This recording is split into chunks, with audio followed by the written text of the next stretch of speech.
It's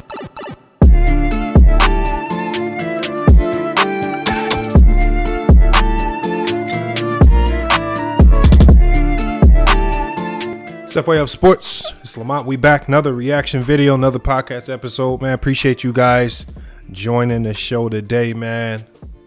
And we got another topic, man. Another NBA related topic that we definitely have to speak on. And it's something that's near and dear to my heart. It's my Portland Trailblazers. You guys may or may not know, obviously, this is the team that I cheer for. I've been a fan of the Portland Trailblazers for going on maybe 15 years now. I have followed this team through the ups and downs, and this story kind of follows that pattern. And I think we're kind of at a crossroads because a lot of people don't know what Damian Lillard should do. And I think there's hypocrisy coming from multiple faucets when people are speaking on Damian Lillard and what they say he should or shouldn't do when it comes to his NBA future. We're going to be getting into all of that today. We're going to be speaking on what other former NBA players, specifically J.R. Smith and Gilbert Arenas, had to say about Damian Lillard and his stint and potential future with the Portland Trailblazers. Before we get started today, make sure you guys like, comment, subscribe, hit the notification bell to the video if you haven't done so already. The grind is real. We're getting closer and closer to 40K, man. Appreciate everybody smashing the like, hitting the subscribe. Again, we're inching closer to that 40K, gaining around about 100 subs a day. So again, I appreciate you guys for joining and, you know, engaging in all of the videos that we've been dropping. I know we haven't been going live as much. We will get back to the live streams, but, you know, as I've said before, I don't want this platform to be a platform built on us going live every day. I want to drop content that you guys can think about, that you can relate to, shorter videos that's going to make for better engagement and better watch time for me. And I think it just creates a better atmosphere on this channel. So again, I just don't want to be one of the platforms that just go live all the time and that's all you expect. I want you guys to expect a variety of content from us here at FYF Sports. So we got the lives coming back, but we're going to be opening it up to NFL coverage. We're going to talk a little baseball. Obviously, you got the NBA offseason stuff that we got to address as well. Deshaun Watson news. So again, we're going to be opening up all doors for all topics here on FYF Sports. But today, we got to talk about Damian Lillard. So J.R. Smith on the No Chill Gil podcast, he basically said that Lillard choosing loyalty over rings. He basically summed it up by saying, you're just going to rot away in Portland. So, you know, you guys know that we're in an era that's practically defined by star players switching teams in the pursuit of winning titles. You know, one star who's remained loyal to his franchise and organization that drafted him is Damian Lillard. There have been a lot of opportunities where people felt he could request a trade out. He could have left in free agency. There are a lot of things he could have done to go chase rings, but he hasn't done them yet. So, in fact, earlier in this offseason, Lillard actually agreed to a 2-year extension with the Portland Trailblazers, despite the fact that they finished last season as the number 13 seed in the Western Conference. And we all know the tumultuous run that the Blazers had last year. CJ McCollum injured, then traded. They traded away Robert Covington and a lot of the core players that they had that just wasn't working. And this was the core that was built under Terry Stotts. There's a new regime now under Chauncey Billups. He's looking to create a new culture there in Portland. So he's kind of clearing house. They want to start fresh. So they brought in new guys like Jeremy Grant. So they're trying to refresh the culture in Portland and kind of redefine what this team is made of. And a lot of people question, even myself, we question a lot of the moves that the Blazers were making.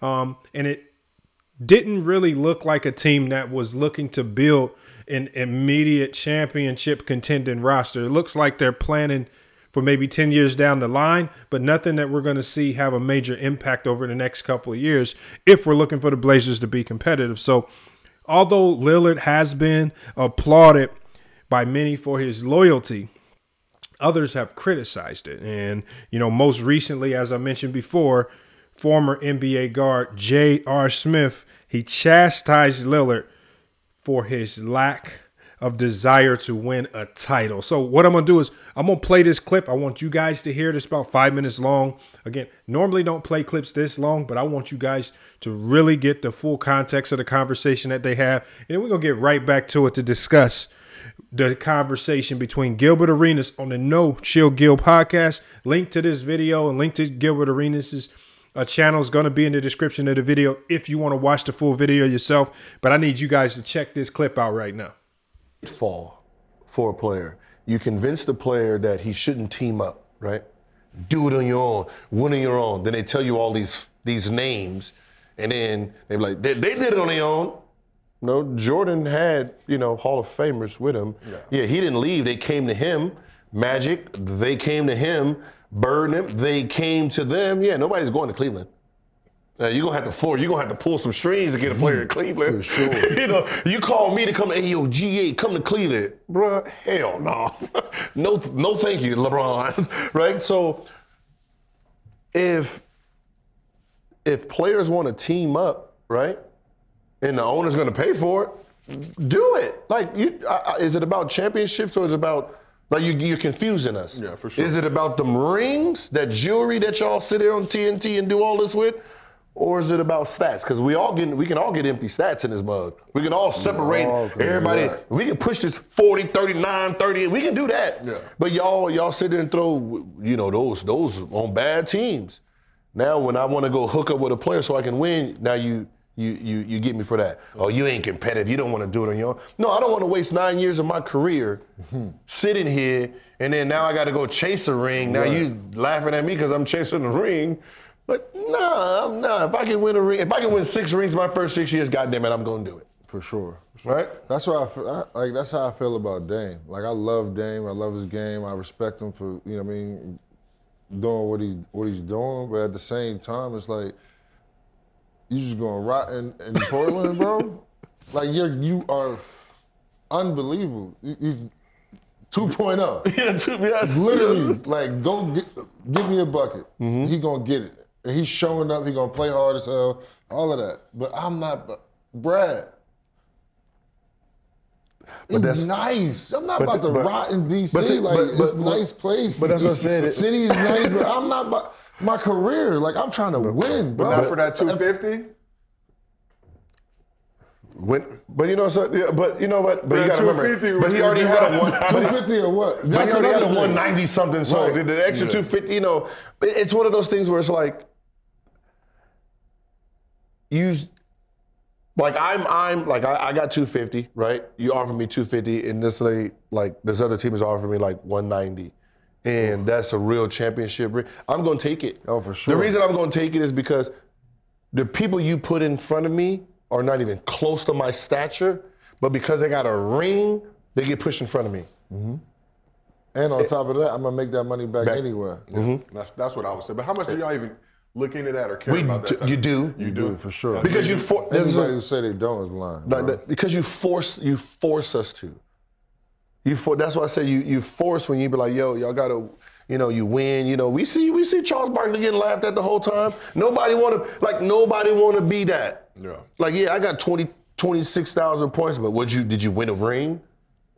Like, no, but I got 26,000 points. I got 26,000 points. I make almost $8 million a year from just doing this. Like, nobody cares about that, bro. Did you win? Yeah, that's what I said. Did you win? Did you win or did you not?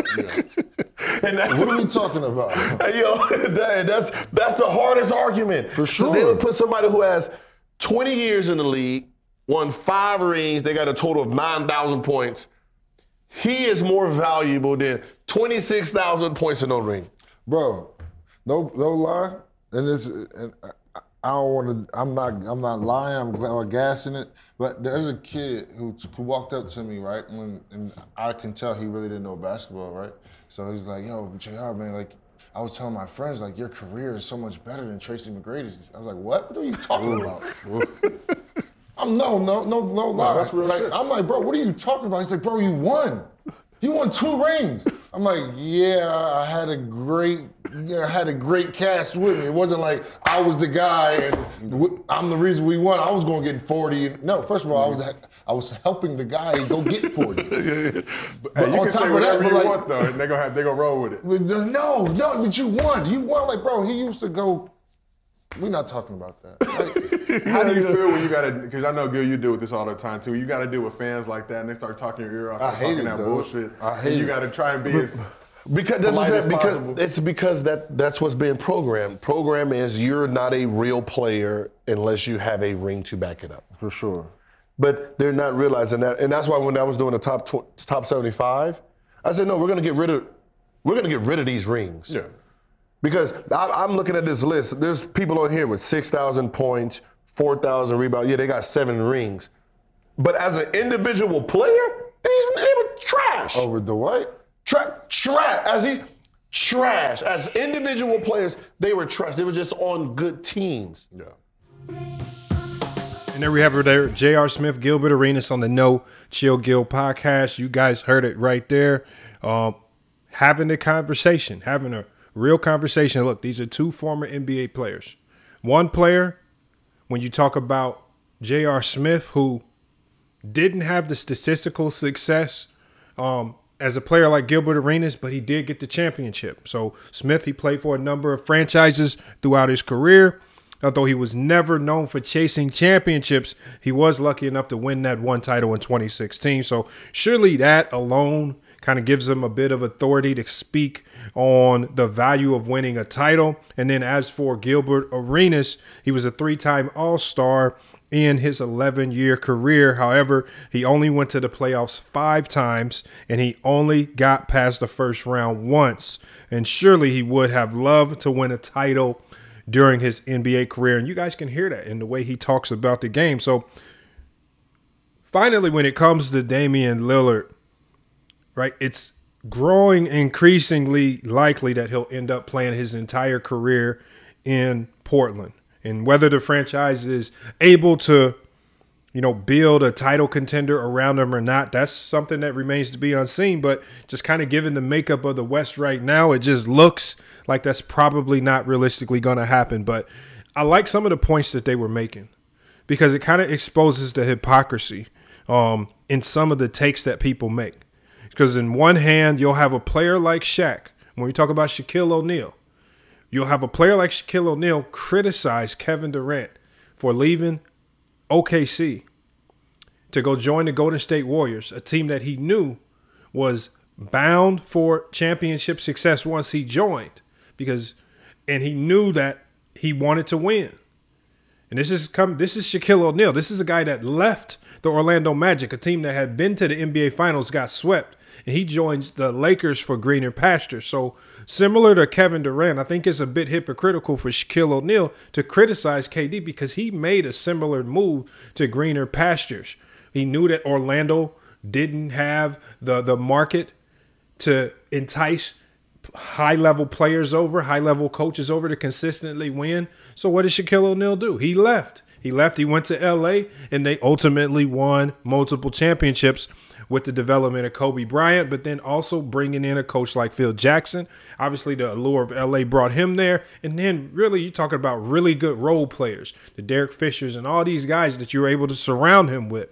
So I think it's a bit hypocritical when we hear some people, they try to chastise players of the day, saying that they don't want to compete, they only want to chase stats, X, Y, and Z. But then when we see these players take their careers into their own hands, right? Because as you can see with Damian Lillard right now, the organization is struggling to put a title contender around him. For as great as Damian Lillard is, Damian Lillard's played exceptionally great. So great that he's been named to the top 75 all NBA players of all time.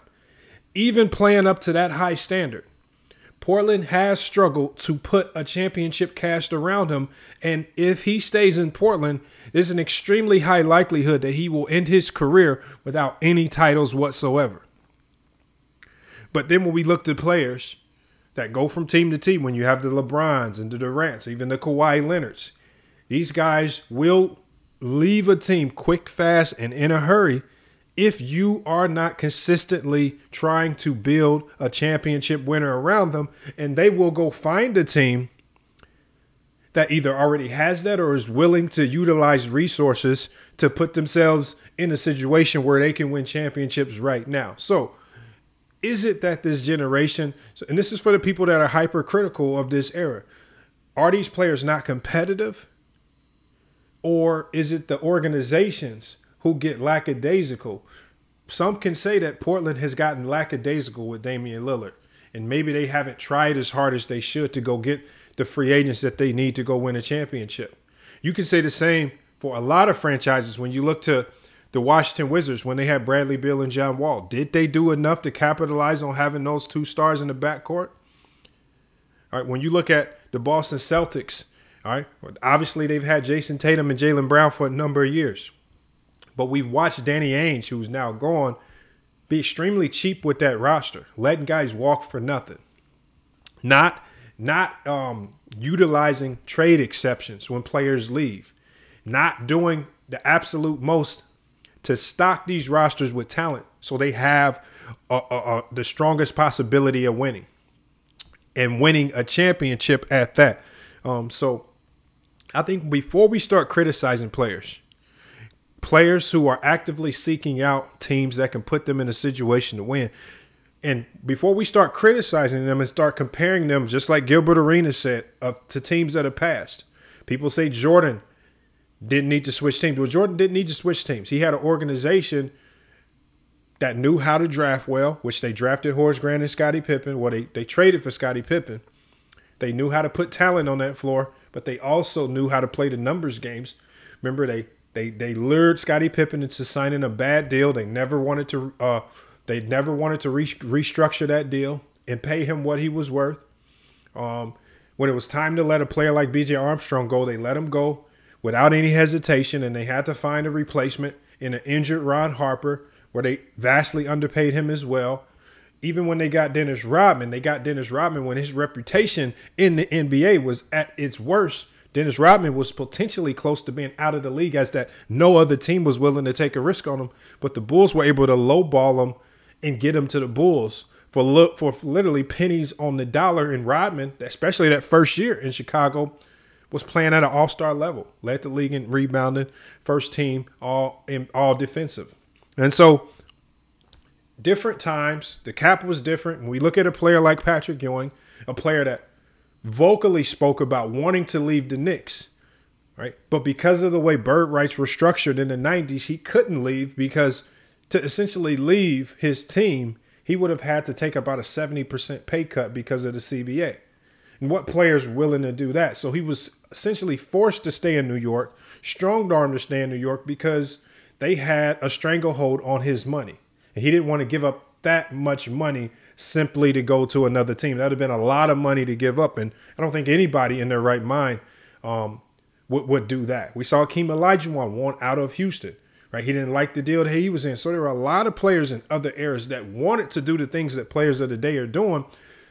So I don't want to act as if players being stuck on their teams in the 80s and 90s was some act of nobility and loyalty to their teams. I think a lot of the players were just stuck in bad contracts, stuck in bad deals, stuck because of the CBA at the time. It just favored organizations, and it took a lot of power away from players. So when we looked at the Kevin Durant's, when we looked at the Damian Lillards of this era, I think we need to fall back from being so hypercritical of a Kevin Durant who's actually pursuing the best potential opportunities to win championships. But then we also need to fall back from criticizing a player like Damian Lillard, who he's doing it a similar way like Charles Barkley, or not even Charles Barkley. We talk about the David Robinsons, other players who just stayed on one team, and maybe he can get lucky and win one, similar to how Dirk Nowitzki did.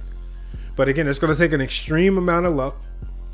It's gonna take a lot for them to get through the West, because as it stands right now, the West is just getting better.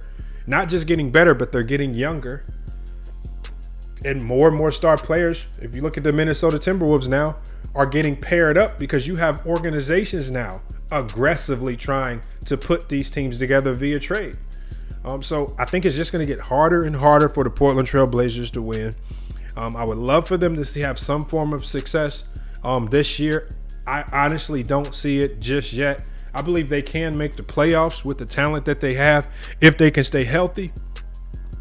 But is the sentiment correct? Is that sentiment that J.R. Smith and Gilbert Arenas had about Damian Lillard correct? Will he rot away in Portland?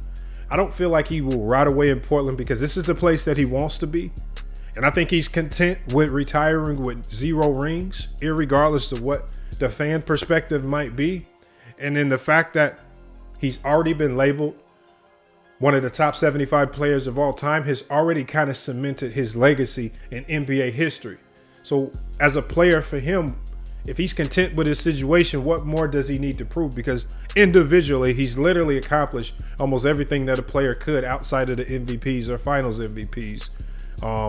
And those things are probably going to be elusive to him at this stage, as we just watched him sign a massive deal that's going to tear into Portland's salary cap, really prohibit them from making any major moves in free agency.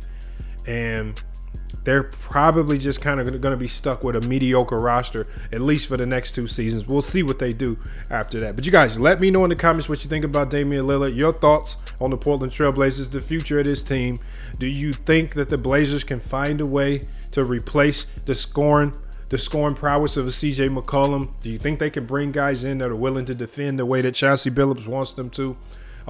And that can help redefine and build a championship culture that can get Portland back to its winning ways. But you guys, let me know in the comments what you think about Damian Lillard, Gilbert Arenas, No Chill, Gil Podcast. Remember, you guys, check the description of the video. Make sure you check his channel out as well. And then your thoughts on J.R. Smith, man. I really want to get your comments on this topic. Hey, but it's FYF Sports, man. It's been another great podcast episode. We will be back with more sports and news. Until then, it's FYF Sports, and we out.